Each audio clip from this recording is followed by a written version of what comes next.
സംസ്ഥാന സർക്കാർ കൂടി വലിയ തോതിൽ പണം മുടക്കി ഭൂമി ഏറ്റെടുത്ത് പൂർത്തിയാക്കിയ ദേശീയപാത 66-ന്റെ ഉദ്ഘാടന ചടങ്ങിൽ നിന്ന് സംസ്ഥാന സർക്കാരിൻ്റെ പ്രതിനിധികളെ ബോധപൂർവം ഒഴിവാക്കുന്നത് അത്യന്തം ഞെട്ടിക്കുന്നതാണ്. സംസ്ഥാന സർക്കാരിന് കൃത്യമായ ക്ഷണമില്ല, പ്രോട്ടോകോൾ ലംഘനം ഉണ്ട്. ഇത് BJPയുടെ രാഷ്ട്രീയ തെരഞ്ഞെടുപ്പ് സ്റ്റണ്ട് മാത്രമാണ്. ദേശീയപാത വികസനത്തിനായി ഇന്ത്യയിൽ ആദ്യമായി ഒരു സംസ്ഥാന സർക്കാർ നേരിട്ട് പണം ചെലവഴിക്കുന്നത് കേരളത്തിലാണ്. അത് കേവലം ലക്ഷങ്ങളോ കോടികളോ അല്ല, 5580 കോടി രൂപയാണ് ഭൂമി ഏറ്റെടുക്കുന്നതിനായി സംസ്ഥാന സർക്കാർ നൽകിയിരിക്കുന്നത്. ഈ തുക കടമെടുപ്പ് പരിധിയിൽ ഉൾപ്പെടുത്തിയതോടെ സംസ്ഥാനത്തിന് ഏതാണ്ട് 12,000 കോടി രൂപയുടെ ബാധ്യതയാണ് ഉണ്ടായിരിക്കുന്നത്. ഈ വസ്തുക്കൾ നിലനിൽക്കെ ഉദ്ഘാടന വേദിയിൽ നിന്ന് സംസ്ഥാന പ്രതിനിധികളെ ഒഴിവാക്കിയ ക്രെഡിറ്റ് മുഴുവൻ തട്ടിയെടുക്കാനുള്ള ശ്രമം ജനം തിരിച്ചറിയും. ഒരു സംസ്ഥാനത്ത് കേന്ദ്ര ഗവൺമെൻറ്റിൻ്റെ പ്രോഗ്രാം, പ്രത്യേകിച്ച് ബഹുമാന്യനായ പ്രധാനമന്ത്രി പങ്കെടുത്തുകൊണ്ട് നടക്കുന്ന അവസരത്തിൽ സംസ്ഥാനത്തെ മുഖ്യമന്ത്രിയും വകുപ്പ് മന്ത്രിയും അതുപോലെ ഉള്ള പാർലമെൻറ്റ് മെമ്പറേയും സ്ഥലം MLAയും അവരെല്ലാം ക്ഷണിക്കുന്നതിനെ സംബന്ധിച്ചിടത്തോളം ചില പ്രോട്ടോക്കോളുകൾ രാജ്യത്ത് നിലനിൽക്കുന്നുണ്ട്. ഇപ്പോൾ പാഠപുസ്തകം NCERT പ്രിൻ്റ് ചെയ്തതിനെ സംബന്ധിച്ചിടത്തോളം സുപ്രീം കോടതി ഇടപെട്ടല്ലോ. എന്നിട്ട് NCERT ഇപ്പോൾ മാപ്പ് പറഞ്ഞല്ലോ, ഞങ്ങൾ ചെയ്തത് തെറ്റാണെന്ന്. അതേപോലെ ഓരോ കാര്യങ്ങളിലും ഈ ഭരണഘടനാ ലംഘനത്തിൻ്റെ കാര്യത്തിലും പ്രോട്ടോകോൾ ലംഘനത്തിൻ്റെ കാര്യത്തിലും ഗവൺമെൻറ് ചടങ്ങുകളെ രാഷ്ട്രീയവൽക്കരിക്കുന്നതിൻ്റെ കാര്യത്തിലും ബഹുമാനപ്പെട്ട സുപ്രീം കോടതി NCERTയുടെ വിഷയത്തിൽ ഇടപെടേണ്ട സാഹചര്യമാണ് നിലനിൽക്കുന്നത്. ഇവിടെ ഓരോ റീച്ചിൻ്റെയും പ്രവർത്തനങ്ങൾ കൃത്യമായി റിവ്യൂ ചെയ്യുകയും ആ റിവ്യൂ ചെയ്തതിനൊക്കെ തന്നെ നേതൃത്വം കൊടുത്തത് PWD മിനിസ്റ്ററായിട്ടുള്ള മുഹമ്മദ് റിയാസാണ്. കേന്ദ്ര ഗതാഗത മന്ത്രി നിതിൻ ഗഡ്കരിയും നാഷണൽ ഹൈവേ റീജിയണൽ ഓഫീസറും പലതവണ കേരള സർക്കാരിൻ്റെ പ്രവർത്തനങ്ങളെ പരസ്യമായി അഭിനന്ദിച്ചിട്ടുള്ളതുമാണ്. NH 66-ന്റെ എത്രയും പെട്ടെന്ന് നിർമ്മാണം പൂർത്തീകരിക്കുന്നതിൻ്റെ കാര്യങ്ങളുമായി ബന്ധപ്പെട്ട് എത്രയോ പ്രാവശ്യമാണ് നമ്മുടെ PWD മിനിസ്റ്റർ മുഹമ്മദ് റിയാസ് ഡൽഹിയിൽ പോവുകയും ബന്ധപ്പെട്ട മന്ത്രിയും ഉദ്യോഗസ്ഥന്മാരെല്ലാം കണ്ട് ഇന്നിപ്പോൾ 6 റീച്ചുകൾ ഉദ്ഘാടനം ചെയ്യുന്നതിന് വേണ്ടിയുള്ള എത്രയോ സമയത്ത് നിരവധി പ്രാവശ്യം ചോദിച്ചിട്ടുള്ളതാണ്. ഉദ്ഘാടന ചടങ്ങിലെ പ്രാതിനിധ്യം ഇല്ലാതാക്കിയാൽ ഈ ചരിത്രപരമായ സംഭാവനകൾ ഇല്ലാതാക്കാൻ കഴിയില്ല. ഇന്ത്യയിലെ മറ്റൊരു സംസ്ഥാനത്തും കേന്ദ്ര ഗവൺമെൻറ്റിൻ്റെ NH പദ്ധതിയുമായി ബന്ധപ്പെട്ട് ഫണ്ട് കൊടുക്കേണ്ടി വന്നിട്ടില്ല. കേരളം മാത്രമാണ് ഈ വലിയ തുക കൊടുക്കേണ്ടി വന്നത്. എല്ലാ കാര്യത്തിലും അവഗണന പോലെ തന്നെ ഇക്കാര്യത്തിൽ അവഗണന കാണിക്കാൻ നോക്കിയപ്പോൾ ബഹുമാനപ്പെട്ട മുഖ്യമന്ത്രിയുടെ നിശ്ചയദാർഢ്യത്തിൻ്റെ അടിസ്ഥാനത്തിൽ എത്ര കോടി രൂപ ഇനി വേണ്ടി വന്നു കഴിഞ്ഞാലും NH 66-ന്റെ പൂർത്തീകരണത്തിന് വേണ്ടി ആവശ്യമായ സ്ഥലമെടുത്ത് കൊടുക്കുന്നതിന് വേണ്ടി ഞങ്ങൾ തയ്യാറാണെന്ന് തീരുമാനിച്ച ഏക സംസ്ഥാനം ഇന്ത്യയിൽ കേരളം മാത്രമാണ്. ദേശീയപാത വികസനം തടയാൻ വേണ്ടി വയൽക്കിളി സമരത്തിൽ മണ്ണും ശേഖരിച്ച് ഡൽഹിക്ക് പോയ ആൾക്കാരും ഇക്കാര്യത്തിലുണ്ടോ എന്നുള്ള കാര്യം ഞാനിവിടെ അവരുടെ കാര്യങ്ങളും ഉണ്ട്. വികസനത്തെ മുഴുവൻ തടയാൻ നോക്കിയവരിന്ന് ഇതിൻ്റെ എല്ലാം പിതൃത്വം ഏറ്റെടുക്കുന്നതിന് വേണ്ടി പോവുകയാണ്. കാരണം അന്ന് NH 66-ന്റെ നിർമ്മാണ പ്രവർത്തനം ഏതെല്ലാം നിലയിൽ തടയാൻ പറ്റുമോ ആ നിലയിലൊക്കെ തന്നെ തടയുന്നതിന് വേണ്ടി പല കോണുകളിൽ നിന്നുള്ള പരിശ്രമം നടത്തിയിട്ട് പോലും അതെല്ലാം ജനങ്ങൾ തിരിച്ചറിഞ്ഞു എന്നുള്ളതാണ്. രാജീവ് ചന്ദ്രശേഖരൻ കേന്ദ്രമന്ത്രിയായിരുന്ന കാലത്ത് കേരളത്തിലെ ദേശീയപാത വികസനത്തിന് നൽകിയ സംഭാവനകൾ എന്താണെന്ന് വ്യക്തമാക്കണം. വട്ടപൂജ്യമാണ്. രാജീവ് ചന്ദ്രശേഖരൻ കേന്ദ്രമന്ത്രിയായിരുന്നപ്പോൾ അദ്ദേഹത്തിൻ്റെ വകുപ്പിൽ നിന്നോ മറ്റേതെങ്കിലും വകുപ്പിൽ നിന്നോ സഹായം തേടിക്കൊണ്ട് കേരളത്തിൻ്റെ വികസനത്തിന് വേണ്ടി ഒന്നും ചെയ്തിട്ടില്ല എന്ന് മാത്രമല്ല വട്ടപൂജ്യമാണ് അതിൻ്റെ റിസൾട്ട് എന്ന് പറയുന്നത്. പൊതുമരാമത്ത് വകുപ്പിൻ്റെയും LDF സർക്കാരിൻ്റെയും മാറ്റി നിർത്തിക്കൊണ്ടുള്ള ഈ നാടകം ജനാധിപത്യ മര്യാദകളുടെ ലംഘനമാണ്. സംസ്ഥാനത്തിൻ്റെ വിയർപ്പും പണവും വിനിയോഗിച്ച് നടപ്പിലാക്കിയ പദ്ധതിയെ കേവലം രാഷ്ട്രീയ നേട്ടത്തിനു വേണ്ടി BJP ഉപയോഗിക്കുന്നത് അങ്ങേയറ്റം പ്രതിഷേധ അർഹമാണ്.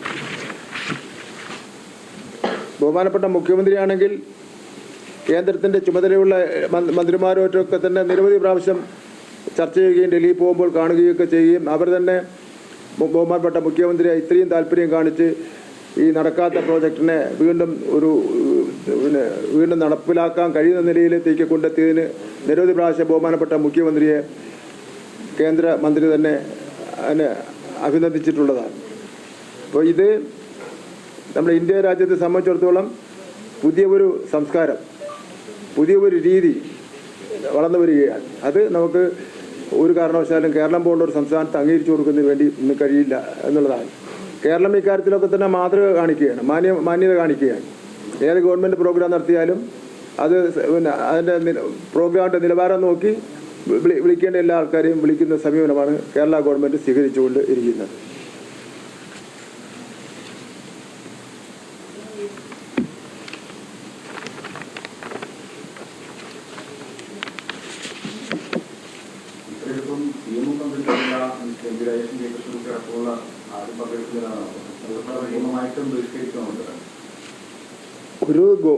ഒരു സംസ്ഥാനത്തെ അങ്ങേറ്റം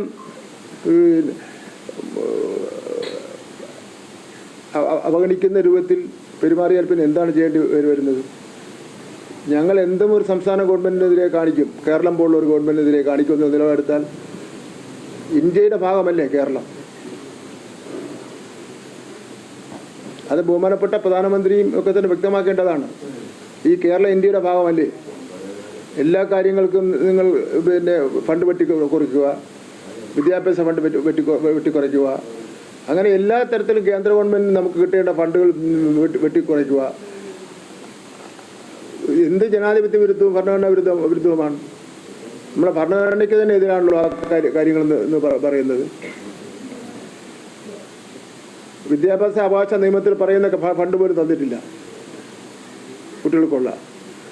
ഇവിടെ ഈ നേരത്തെ പറഞ്ഞതുപോലെ NH-66 ഉപേക്ഷിച്ച പദ്ധതിയാണല്ലോ, ഉപേക്ഷിച്ചിട്ട് പോയ പദ്ധതിയാണിത്.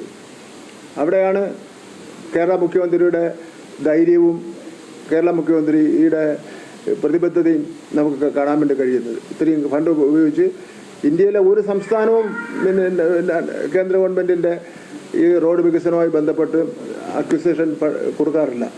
നമ്മളാണിത് കൊടുത്തേക്കുന്നത്. ഈ 5000-ലധികം കോടി രൂപയുടെ ഫണ്ട് ചിലവഴിച്ചിരിക്കുകയാണ്. എന്നിട്ടത് കടമെടുപ്പിൻ്റെ പരിധിയിൽപ്പെടുത്തിയപ്പോൾ ഞാൻ നേരത്തെ പറഞ്ഞല്ലോ, തുക ഇരട്ടിയായി നമുക്ക് ചിലവഴിച്ചത്. അപ്പോൾ അങ്ങനെ ഒരു ബഹുമാനപ്പെട്ട പ്രധാനമന്ത്രി ഇത് അറിയണമായിരുന്നു. ബഹുമാനപ്പെട്ട പ്രധാനമന്ത്രി തെറ്റിദ്ധരിപ്പിച്ചതാണെന്നുള്ളവരും അറിയില്ലേ?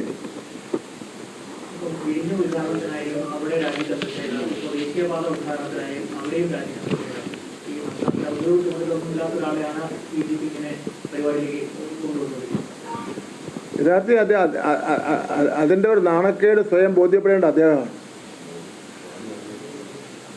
താൻ നേരത്തെ രാജ്യസഭ മെമ്പറായിരുന്നു, കേന്ദ്ര സഹമന്ത്രിയായിരുന്നു. അദ്ദേഹം പ്രോട്ടോകോൾ പ്രകാരം അദ്ദേഹത്തിന് ചില അവകാശങ്ങളുണ്ട്. രാഷ്ട്രീയ പാർട്ടിയുടെ ഗവൺമെൻറ്റിൻ്റെയും കേന്ദ്ര ഗവൺമെൻറ്റിൻ്റെയും സംസ്ഥാന ഗവൺമെൻറ്റിൻ്റെയും പ്രോട്ടോകോൾ മാനുവലിൽ രാഷ്ട്രീയ പാർട്ടിയുടെ സംസ്ഥാന പരമായുള്ള പ്രോട്ടോകോൾ ഒന്നും പറഞ്ഞിട്ടില്ല. അപ്പോൾ അവിടെയെല്ലാം വിഴിഞ്ഞമായിരുന്നാലും NH-66 ആയിരുന്നാലും കേന്ദ്ര ഗവൺമെൻറ് ഏത് പ്രോഗ്രാം ആയിരുന്നാലും രാജീവ് ചന്ദ്രശേഖർ ട്രെയിനിൻ്റെ ഉദ്ഘാടനം എറണാകുളത്ത് ഇടിയും തള്ളലുമല്ലായിരുന്നു BJP. ഇപ്പോൾ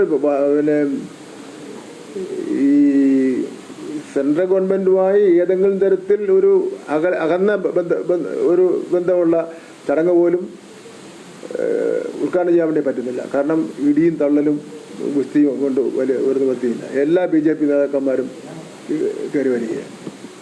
ഇത് പ്ലാൻ ചെയ്ത് നടത്തുന്ന പരിപാടിയാണ്. കേന്ദ്ര സഹമന്ത്രി പോലും അല്ലാത്ത രാജീവ് ചന്ദ്രശേഖർ ഇപ്പോൾ ഇത്തരത്തിലൊരു പരിപാടി, പ്രത്യേകിച്ച് നിയമസഭാ തെരഞ്ഞെടുപ്പ് ലക്ഷ്യമിട്ടുകൊണ്ടാണ് അങ്ങനെ ഒരു നീക്കം നടത്തുന്നത്. ഇത്തരം കേന്ദ്ര സർക്കാരിന്റെ പദ്ധതികളിലും പരിപാടികളിലും എല്ലാം കയറി അത് ഏത് എൽ പി സ്കൂളിലെ കുട്ടികൾക്ക് മനസ്സിലാവില്ലേ? അതങ്ങനെ തന്നെയാണ്, ഏത് പരിപാടിക്കും കയറിയിരിക്കുകയാണ്.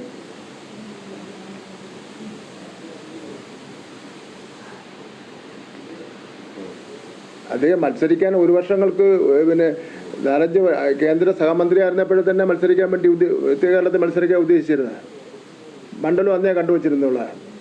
ഏതെങ്കിലും ഒരു പിന്നെ ഒരു 1000 രൂപയുടെ വികസന പ്രവർത്തനങ്ങൾ നടത്തേണ്ട ഇവിടെ. എന്തിൻ്റെ അടിസ്ഥാനത്തിൽ പിന്നെ രാജീവ് ചന്ദ്രശേഖരന് കേരളത്തിലെ ജനങ്ങളോടും നേമത്തെ ജനങ്ങളോട് വോട്ട് ചോദിക്കാൻ വേണ്ടി പറ്റും? എന്തിൻ്റെ അടിസ്ഥാനത്തിലാണ് വോട്ട് ചോദിക്കുന്നത്?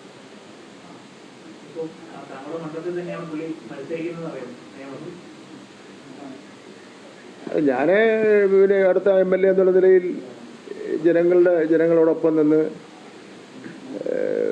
എൻ്റെ പരിമിതിക്കുള്ളിൽ നിന്നുകൊണ്ടും അതിനപ്പുറം നിന്നുകൊണ്ടുള്ള വികസന പ്രവർത്തനങ്ങൾ നടത്തിയിട്ടുണ്ട്. രാജീവ് ചന്ദ്രശേഖരനുമായിട്ട് ഒരു കാര്യത്തിൽ എനിക്ക് മത്സരിക്കാൻ പറ്റില്ല. ധനത്തിൻ്റെ കാര്യത്തിൽ, സമ്പത്തിൻ്റെ കാര്യത്തിൽ എനിക്ക് മത്സരിക്കാൻ വേണ്ടി പറ്റില്ല. അദ്ദേഹം ഇന്ത്യയിലെ വലിയ ഏറ്റവും പ്രധാനപ്പെട്ട കോടീശ്വരന്മാരിൽ ഒരാളാണ്. വലിയ വലിയ സ്ഥാപനങ്ങളുടെ മുതലാളിയാണ്. അവിടെ ഞങ്ങളുടെ നിയമത്തുള്ളവരെല്ലാം പാവങ്ങളാണ്, പാവപ്പെട്ടവരാണ്, പാവപ്പെട്ട സാധാരണക്കാരും പ്രത്യേകിച്ച് ന്യൂനപക്ഷത്തിലുള്ള ആൾക്കാരാണ് 4% വോട്ടർമാരെന്ന് പറയുന്നത്. അപ്പം ന്യൂനപക്ഷങ്ങളൊക്കെ ഇപ്പോഴേ പേടിച്ചിരിക്കുകയെ നിയമത്തെ സംബന്ധിച്ചിടത്തോളം.